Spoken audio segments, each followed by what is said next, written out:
All set. Okay. All right, well, with the recording started, I will start again. Good morning, everyone. Welcome to the Oregon State Board of Nursing Quarterly Deans and Directors meeting. Again, it's nice to see you all and thank you all for spending time with the board this morning. Just as a reminder, it is a public meeting, so it is being recorded. And I know you just saw the notification pop up. And Nicole, you'll be sharing the slides. Thank you very much. You can go to the next slide. It's still loading on my side, so Okay, that's okay. We'll let it take time. I apologize. There it is. Please don't worry. No worries. We're all just waking up in the group together. And when you can move it to the next slide, that will be great. So the next slide is really about welcomes and introductions. So if everybody could put in the chat who you are and the school that you're here to represent and your role at the school. And then I'll welcome up any staff to formally introduce themselves. I already have, but go ahead, Nicole, please introduce yourself. Hi, my name's Nicole Van Winkle, board staff, and I assist Laura Blackhurst. And Philip? I'm Philip Fox. I'm the licensing manager with OSBN. Any other staff here that I don't see since I've lost the screen that want to introduce themselves? Please do. Michelle Bell here. I'm the newest operations and policy analyst, joining Rachel's team here at OSBN, primarily supporting our CNA and MA programs. Yes. So for everybody that knew Barbara Zhu, Michelle Bell is our policy analyst that has joined the team. We're so lucky and honored to have her and the work that she's going to dig into in that space. Anyone else? All right. And then I know everyone was putting their information in the chat, but is there anyone that this is their first meeting, they're a new dean, new director? If so, I invite you to come off mute and introduce yourself also more formally versus just in the chat. Hi, my name is Dr. Kim Marie Palakis. I'm the new department chair at Sumner College, and this is my first meeting today, and I was unable to put anything in the chat. For some reason, it's not working. Okay, well, I'm glad I welcomed you up to do it this way. Welcome. It's good for you to be here. And I see, Carrie, you have your hand up. And hi, everybody. I'm Carrie Sandow from George Fox University. I'm the new program director for the BSN program and having the same problem with the chat. Oh, interesting. Welcome. My chat also is not working, so I'm not sure. It says chat is only available during the meeting. I don't know if that's what everyone else's says. Okay. I'll take maybe a look at it's the chat. for mostly new people that maybe are on there. We'll have to figure that out. Yeah. Was there anybody else that needed to introduce themselves? Hi, I'm Carrie Firestone, and I am the new dean at the School of Nursing of Walla Walla University. Welcome. Heidi? My name's Heidi Johnston. I work with Linda Paul. I'm the assistant program director at OHSU. Welcome. All right, it looks like everybody that had their hand up was able to introduce themselves. Welcome everyone again. Next slide. So the next slide is going over our meeting schedule for 2025, 2026. The goal is to also have future meetings shortened to 1 hour. And this is the meeting set for the academic year, January 15th, April 9th, and July 16th. Nicole, have those all already been sent out for people's calendars, or will they that be done after this meeting? They have been sent out, yes. Great, thank you. Next slide. And also posted on our website, so. Great. So today's agenda is pretty short. Hopefully it gives everyone some time back. That of course depends on a discussion we may have around predeterminations, how long that goes. But we will touch on a little bit of board news and updates, NCLEX updates, predeterminations, and criminal background checks, and the open forum discussion. So for the board news and updates, I just want to make sure that everybody knows we are now using a policy team email. I don't see that coming up on the slide you're sharing, so I don't know if it's Laura made a slide that, there you go, have to press the buttons to have it come up. But hopefully most of you already know this, but we were trying to enhance and improve efficiency and how we can have coverage for our email boxes. And so this way it's checked consistently and it can be diverted to the right people. Of course, once you're in a discussion with any of our policy analysts, whether it be Laura Blackhurst, Sarah Wickenhagen, Michelle Bell, Gretchen Cook, or myself, we will go back and forth, but it's a good way to start the email chain so it gets directed to the right person and is answered as quickly as possible. The other update is to bring forward information about proposed rulemaking relating to House Bill 3044. This was Oregon State Board of Nursing's big bill that I've mentioned many times on this meeting, really modernizing and aligning our statutes, given they were 7 decades, 70 years of statute making. And often when we were coming up in our rulemaking, we would be kind of restrained by some of our older statutes, and we modernized language in doing so also. But these will go into effect January 1st, 2026. We have a relatively new page devoted to rulemaking to increase transparency on the work that we do. That's right on our main page of our website. But we're in the process again of updating the NPA to really be modernized and have our statutes and them align. I'd say the biggest thing to highlight from Division 21 are changes related to the term licensed independent practitioner, and it's going to be replaced with healthcare provider. That's a more common language used throughout statutes. And also changes occur in rules specific to APRN preceptors and Division 45 and LPN curriculum description, the role being clinically directed by a healthcare provider. So again, just language changes. Next slide. So I am not tracking this as much as Laura, and I'm sure all of you, but she knew that it would probably be something that you were all discussing, where National Council State Board of Nursing approved new test plans at their annual meeting, anticipated being published on the National Council website in April 2026. So no significant changes to the test plans. The exam content areas and weighting of content remains the same.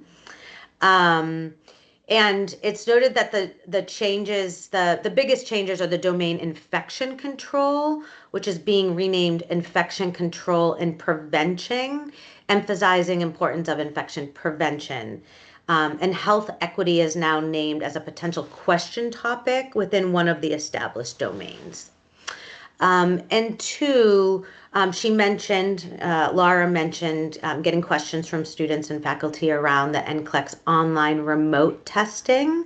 OSBN doesn't have much more additional information, and we don't know yet how and when it might become available. We don't know if it will be implemented in a limited capacity or rollout. And we don't know if the boards will have an opt-in or an opt-out. But what we do know now is new technology is being developed and tested by National Council, not an existing testing platform. Will require both computer and phone and software on both. Likely uses cameras to get a view around the student while testing. Exam security is a huge priority for National Council and part of their testing as the development. And students will be able to choose to take the NCLEX in person or online. If retaking, they can choose a different option. And it will be the same NCLEX, not a different version. So again, there's still lots of unknowns, but it seems like based on this slide deck, you all may have been writing in with questions or concerns about it. I know I saw a lot of that on social media, so I'm sure National Council is getting inundated with this question topic as well, so stay tuned for more information. Okay, next slide. And so I know some of you wrote in hearing about the predeterminations and criminal background check. So basically in 2024, Senate Bill 1552 passed and it became operational July 1st of 2025. And what this did was allow individuals to request a predetermination as to whether a past criminal conviction would prevent the person from receiving a CNA, an LPN, an RN, or an RN license.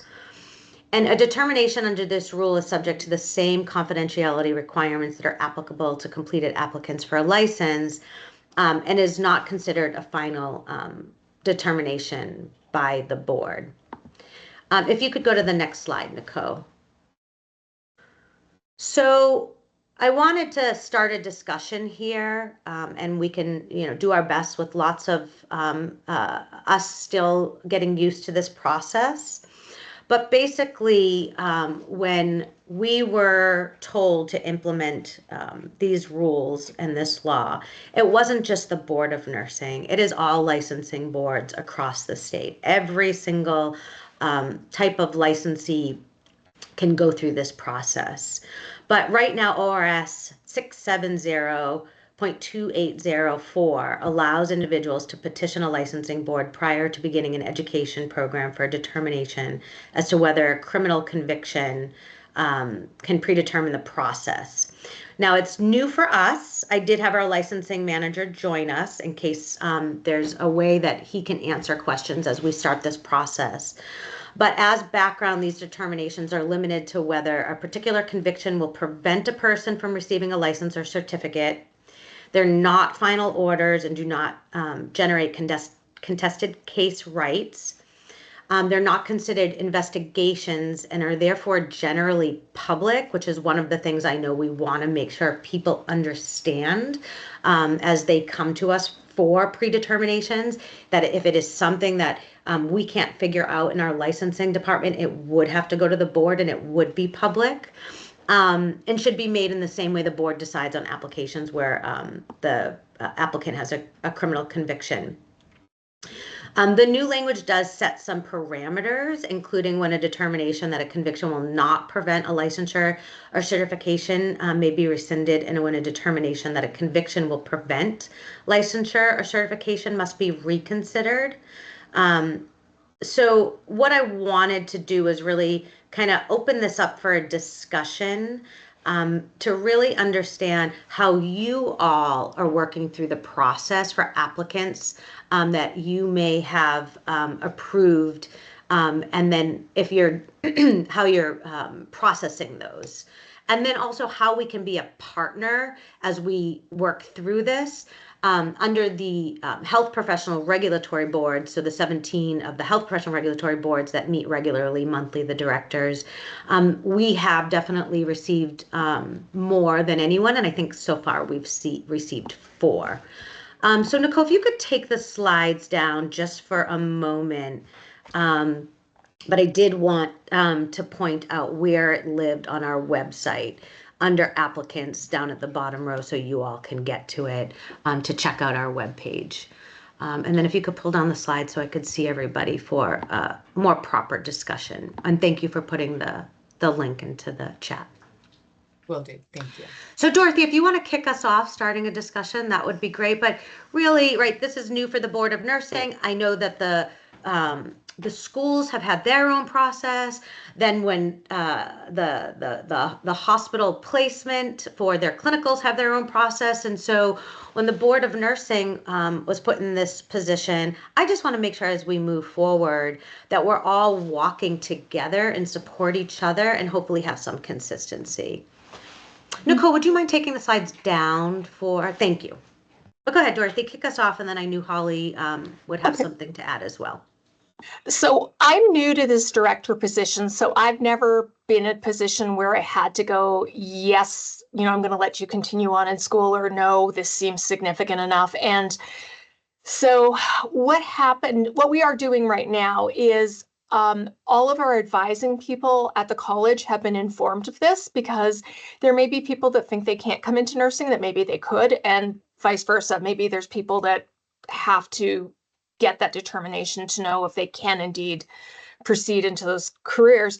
So we've been trying to disseminate it throughout the college, the whole process. It is now on our nursing website. And we've tried to put it in a positive way, like, there's second chances and that whole thing. But where it came into play with us is we had a person accepted to our program whose background check popped. And when I say popped, I mean more than one thing, and more than one thing somewhat recently. So this was a new situation for me. And I felt I didn't know, it sounds bad, I didn't know what to do, because there's a part of me that believes in redemption and changing life and what have you. But there's another part of me that goes, I can only do that if I've got clarification of the activity was significant or not, and also length of time to say, yes, indeed, you've turned another page and you're here. So what I ended up having to do, unfortunately, was I gave the individual all the information, told them to apply for the predetermination. If it came back positive that they could proceed, that I would allow them to continue as planned. If it didn't come back positive by a given date, I was going to give that person's spot to the first alternate, because that seemed to be the responsible thing to do. And then I told them, if they were to get their determination back and it was in their favor, saying, yes, it's okay, then what I wanted to know, I told them we would guarantee, and I talked with my dean and what have you, and we agreed we would guarantee them a spot for next year, so that way they've already gone through the process to get admitted. They met it academically. It was just this background thing. So I just wanted to know what everybody else's experience has been, and that's what I did. I had to give them a deadline, because I just had to make something up, because I couldn't hold on forever waiting. And also that was going to be one of my questions, like, how easy is it to get determinations? And I also have sent people who are not even to applying in the nursing program to do it, because they've told me out and out, like, I've had this thing X number of years ago, I don't know. And I've said, well, the best way to know is go through this process. So yeah, no, thank you. I think that's all helpful information, and that's why I'm really excited to start this conversation, so that the Board of Nursing is walking alongside all of the academic programs, and then go from there. But Holly, why don't you add to the conversation before I kind of step in and invite my licensing manager up for us to have a discussion around it. Yeah, sure. Thanks, Rachel. I really appreciate it. And I think this is really helpful for us all to walk through. So it sounds like the Board of Nursing is not taking on predetermination for every single applicant to nursing programs. Is that correct? Yeah, it's those that reach out to us, because that's right. They reach out to us, they pay for it, and they have to go through the background check. And Philip Fox, the licensing manager, has implemented it and has already done it a few times. But that is right. That is those that reach out to us wondering. The intent of the legislation and the law was to say there are people who go through academic programs, pay the money to get their license, and then a licensing board has told them they can't practice in that license. So the goal and the intent of the law in this state and across the nation where they're popping up is to prevent that.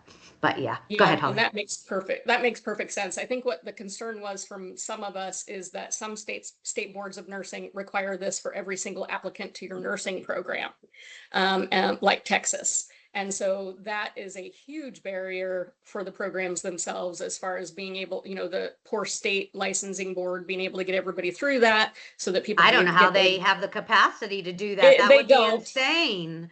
They don't. Yeah, Ask Philip, Texas could how you that works imagine? out for them. Okay. Yeah, they don't. And so that's helpful. And we have routinely over the years, even before that this was formalized, sent individuals to the Board of Nursing to have a discussion to try, with their attorneys or whatever, to try to get this worked out. So I think, anytime we have a question now related to the background checks that we screen, then we can ask this person to go through this predetermination process. And then it sounds like it's really up to the applicant. They've got to go through that process. And then are you guys seeing that there's a release process that needs to happen? Or, how do they let us know other than verbally? Because we're not going to get any sort of proof, it sounds like, unless they release those results to us. Yeah, so a couple of things on that, and then I'll invite Philip up. Philip Fox, the licensing manager, who's done a really great job at working through this and implementing it, and keeping to the spirit of the law and through our rules. But what you just said, Holly, was very interesting because while it was never formalized at the Board of Nursing, there was never anything that said we couldn't do it. It just never was formalized. And I think that's why the senator wanted to make sure that everybody was saying, we need to make sure that everybody has access to this. And so as we work through it and learn, I'm looking forward to improving it, and then helping other licensing boards improve their process. And then again, as we partner. But I think I will have Philip, why don't you add some insight to what it looks like on your end, and then it would be interesting to add. I mean, this is a public meeting, and we're not sharing any information. But Dorothy, did the person get back to you? No, okay, and I think it's because it's an extensive one. So go ahead, Philip. Yeah, so just some additional background for this is this new law does not give us the authority to investigate these criminal convictions. So we are dependent on what is provided to us to make that determination. So that's part of it not being a final determination. We can only go off what is provided to us. And one of the challenges with this process is we have set things that we have to have in order to make a determination. And it can be a challenge for people to obtain those documents if they're not trained in how to go find them, go get old court records, go get parole and probation records. It is going to be some hoops for them to jump through. And I can't really help them beyond just providing some resources, because that's me crossing a line into an investigation. So once they submit, I have a chance to review what's submitted. They get 60 days in order to get those documents to me based on our rules. After those 60 days, if they haven't provided everything to me, we're not able to make a determination. Even if it's a criminal conviction that, had they applied regularly, we wouldn't even blink an eye at it. If we don't have all of the documents, we're not going to make a determination, even if it is something that would not have prevented them to get their nursing license in Oregon. So that is a challenge with this process that we're seeing. Another challenge is that and I know this is new, and Dorothy, I think you bring up something really good where it's just, we don't know what we should be sending over yet. So I would definitely highly recommend looking at our administrative rules around the criminal background check process that has been in our rules for a long time, which actually lists the things that we do look at, what has a nexus to nursing, and the elements that we look for, which is passage of time, the age of the person, mitigating factors, and anything that you can do to look in that before you go towards a predetermination process can really help the person get answers before spending money going through this process and possibly still not getting any determination because they're unable to find those documents. So anything that you can do to help them beforehand, which I'm also willing to provide you some information of where to look to help you with that process for them. Just from what I've seen, most of the people that have applied for predetermination, it's not something that we would normally look at. But I'm not able to give a determination because I'm not able to get the documents. And I don't want to give people the wrong impression saying we're unable to tell you based on what we have, and have them think that nursing school is not an option for them. We definitely see like this as a really good opportunity for people to get answers. I just don't want it to become a new barrier because there's this new layer of not knowing. Yeah, and I guess I'm open for more questions on that. It is just like a challenging process right now. We actually haven't done any approvals yet. If there's one that would normally go to the board for approval, it's going to have to go to the board, and our next meeting's not until November. So if it's something that I wouldn't be able to make a quick decision on normally, it's going to have to wait until November. So there's definitely a lot of challenges that we're seeing with this. It's hard to give quick answers because it's hard to get all these documents for most people. Yeah, it's a lot of hoops to jump through, and something that we want it to be something that's increasing access, not restricting. Yeah, so and again, that's the whole point here is we're not going to have all the answers just yet. We're going to have to find them by working through the process. But by what I really want, what I'm really excited about is that you all have been doing this kind of maybe differently at each institution, and now we're, you know, being told to do this through law. And one of the things I keep saying is if I ever went back to the legislative branch, I would be such a better legislator because legislators pass all these laws and then they're not following the implementation and the challenges with implementation. And it's a very interesting thing. But what we can do is see what's working, and then potentially go back to the legislature, make tweaks, or at least all of us in Oregon can say, hey, the Board of Nursing has been mandated to do it. The schools in Oregon are doing it. How do we get on the same page? And then also that where you have clinical placements. And I do know, I have been talking to somebody who's been doing research in this space. Christopher Peters, were you able to join us? And there's no need to have an extensive discussion on it. Thanks, you're here. But do you want to introduce yourself and maybe just speak a little bit to the kind of conversation that was just had, and then how what I'm doing is I wanted to reach out to someone who's been studying this and understanding it so Oregon could do better. But go ahead, Christopher. Good afternoon, everyone. Thank you, Rachel, for giving me the opportunity to be here.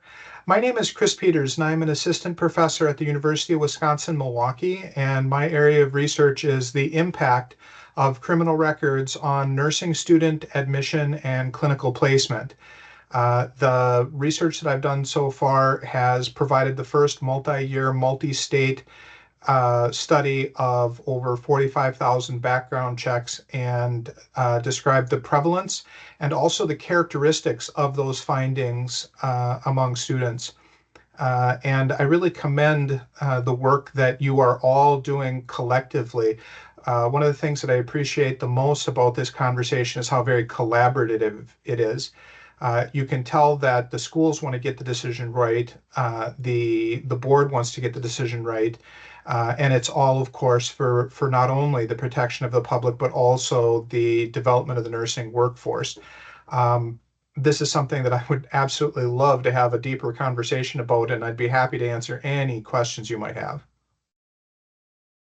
Yeah, so I think what we can do is put it on the agenda for the next time. We'll have a little bit more information about what we're going through. You guys can maybe reach out to me about questions you might have, and then we'll make sure it's an agenda item because it really is something that walking into 2026, I want to support you all and our potential future students. So any specific questions for Chris right now, but if not, it'd be good to put it on Jennifer. Go ahead, Philip. Yeah, I just have one more thing I wanted to make sure I added Okay. to kind of what I was talking about earlier. When we make this determination, it is a snapshot of time right now as the application is submitted, and passage of time is a big factor in the board's decision. And so if you have someone that's going to spend multiple years in nursing school, what might be blocking them right in that moment might not be an issue by the time they finish school.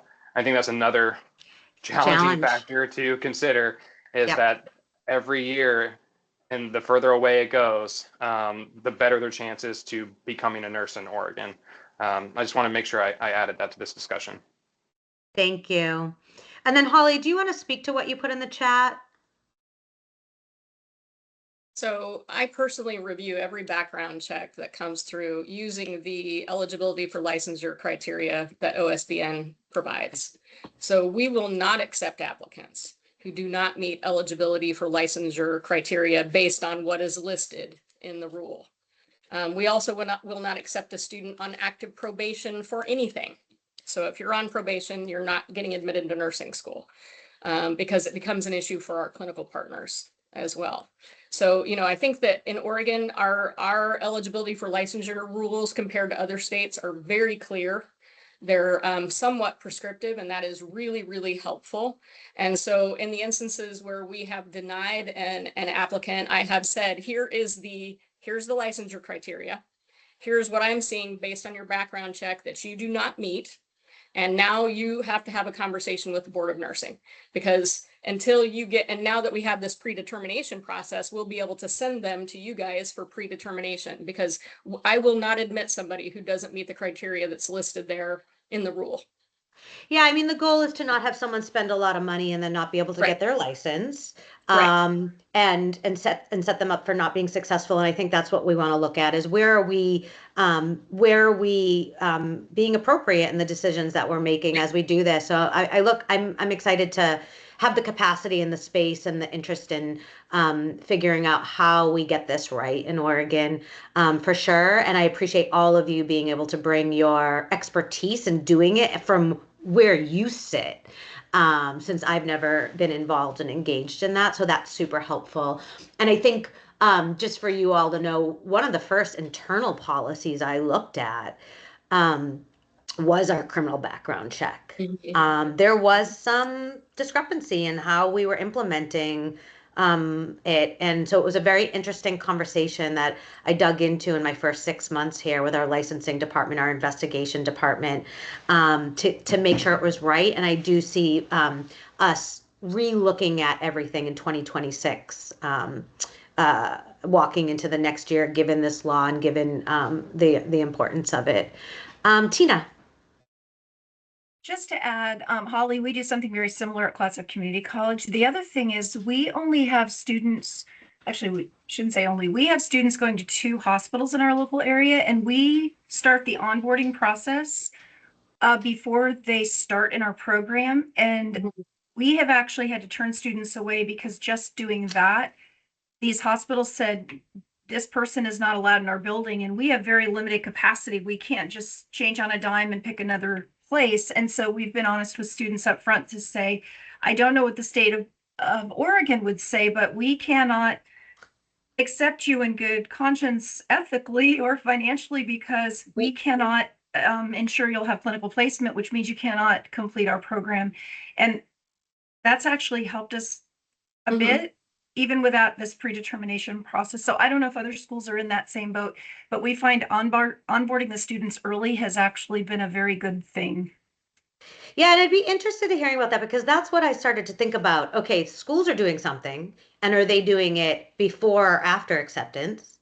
Now the board is doing something, and then where they do their clinicals is doing something.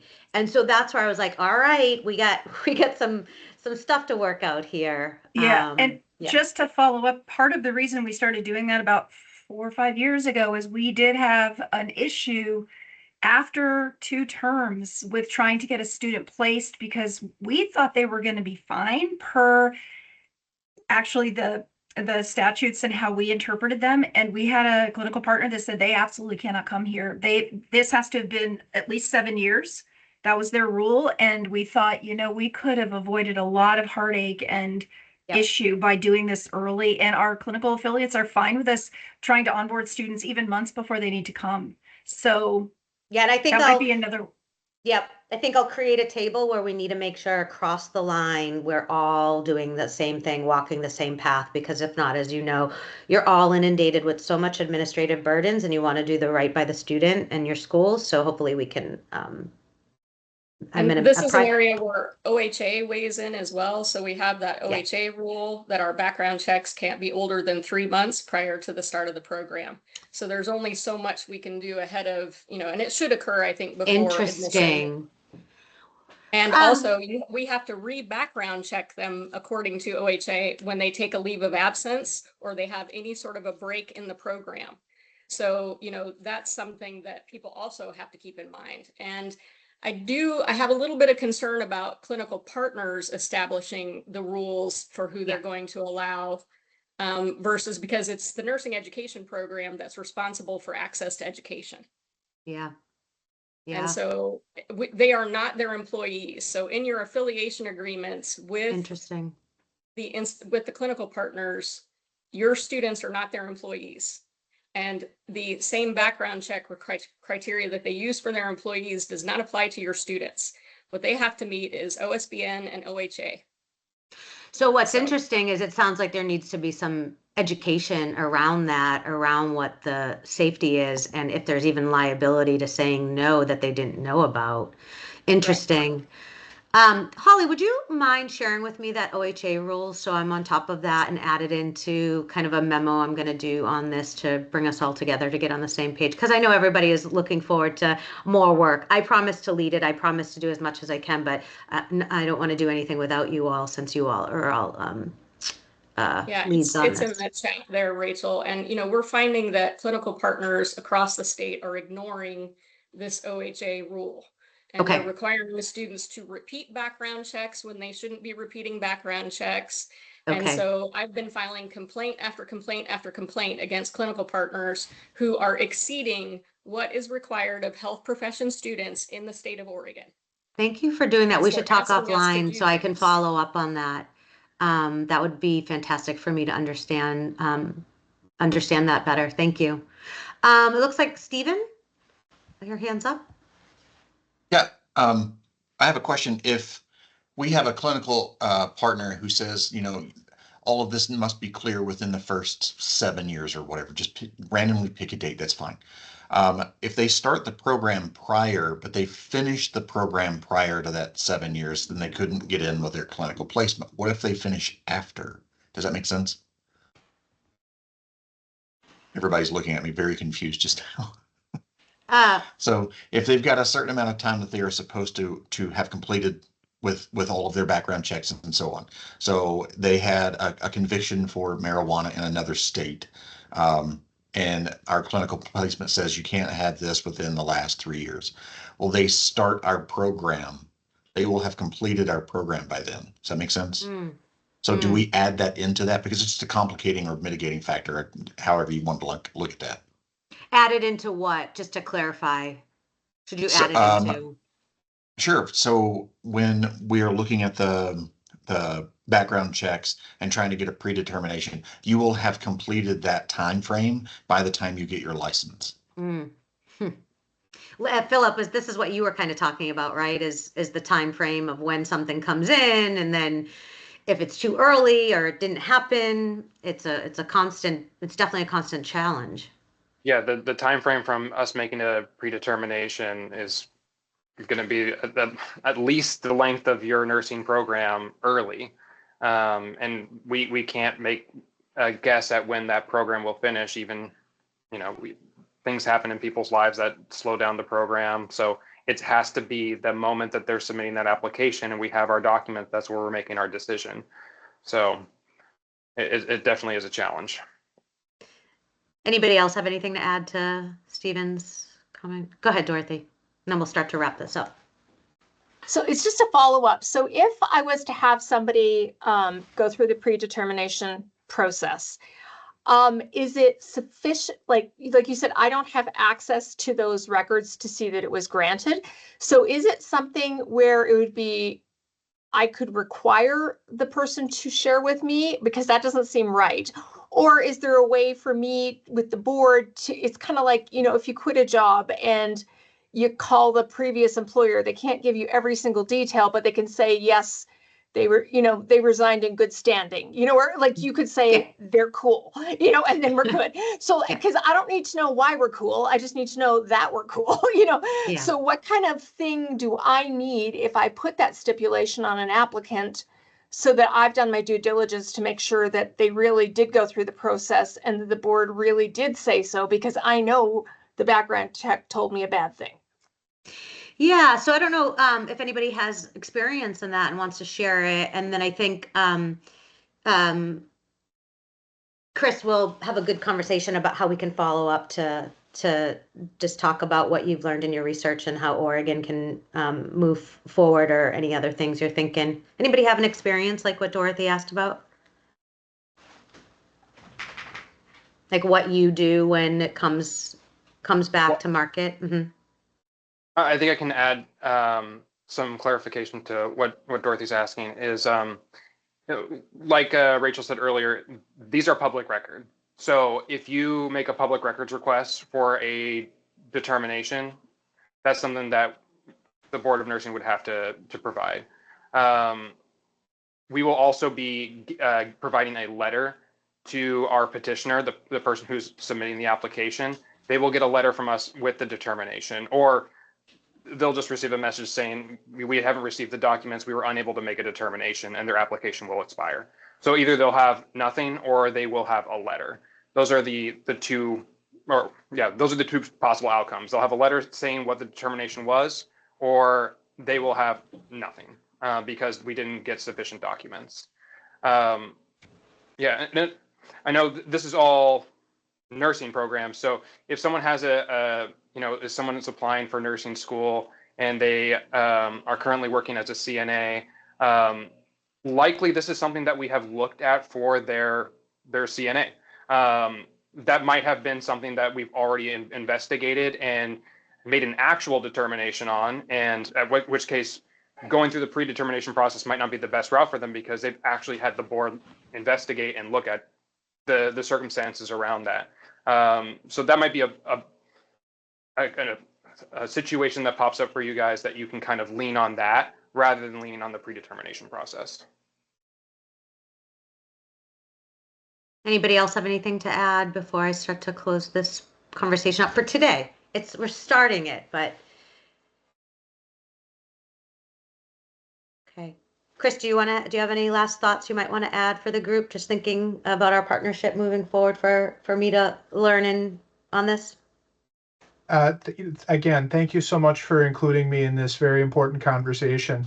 I think that many of the topics that have been discussed as, how do we handle this and what do we do?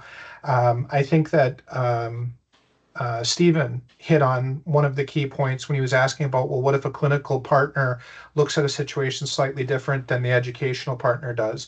And obviously everyone needs to align with the viewpoint of the regulator. And the point of these partnerships is to bring these slightly differing but well-intended policies into alignment. We're not doing anyone any good if we successfully educate someone and they're not able to be licensed or they're not able to be employed. And yet, and I'm sorry I missed the name, but as somebody pointed out, the background check requirement for a student may be slightly different than that for an employee. And so is it fair to apply those standards across the board? Just as one example, your student who may spend a year or 2 years, depending on their level of education or even more, while they're in practice as a student, they're practicing under the supervision of an instructor. So the risk of them doing certain things is different than the risk of a nurse in independent practice. So it's a very fascinating conversation. And this is the initiation of additional conversation that will, I think, really advance this topic quite a long ways to making sure that everyone is in alignment so that schools are educating appropriate students. And I love the fact that it started out with, we want to make sure people have a second chance and they have the opportunity. Good employment is one of the strongest factors influencing desistance and keeping people from going back to bad choices. So bringing these kind of conversations to the forefront will help align policy among educators, regulators, and employers. So I look forward to further conversation and getting some research underway. So thank you, Rachel, very much. Of course, and thank you all for adding. Thank you for joining us, but also thank you for everyone adding your personal experiences in the roles that you're in and where you sit, because I really do want to support you and support the potential future students and not cause any more confusion to what you're already doing. And now but I also want to loop in the clinical partnerships. Well, thank you for that really great discussion. And it will continue. Maybe we'll have to have a specific outside of deans and directors as well for those interested in a smaller work group. I know there's a few other people that reached out that may not be on here today that are interested in the conversation too. Okay, so the next agenda item is open discussion. Is there anything going on in your worlds that you need to bring up, you want to make sure I'm aware of? But that's the last item on our agenda today.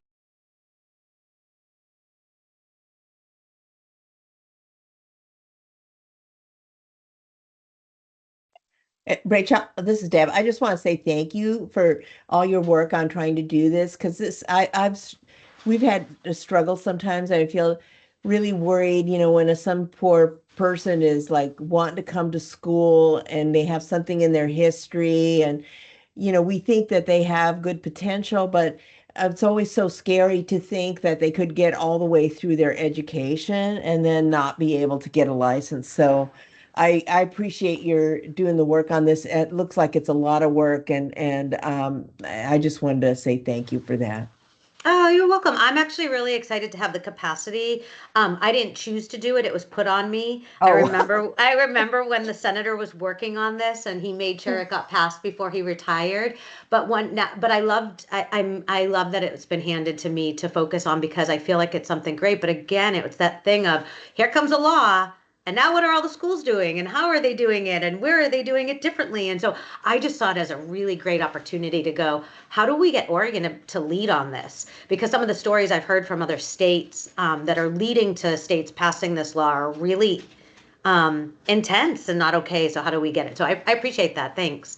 And then since nobody else raised their hand, I do want to share. I've been sitting on the Behavioral Health Talent Council through the governor's office, and it's been a real interesting conversation to talk about psychiatric nursing and psychiatric nurse practitioners. So all of you engaged in that work, thank you for the work that you're doing. I think we'll see a lot more interest in that space.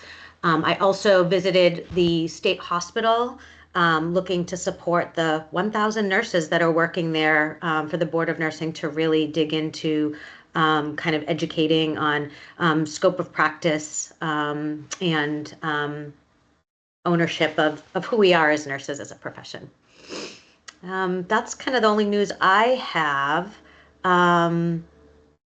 Anything else for the good of the order? All right. Well, it was really great meeting those that joined new. It was really great to start this discussion of something that am I going to have to go back and get my PhD so I can really focus on it and be smart like all of you? We'll see. But thank you all. Reach out to me for anything you might need.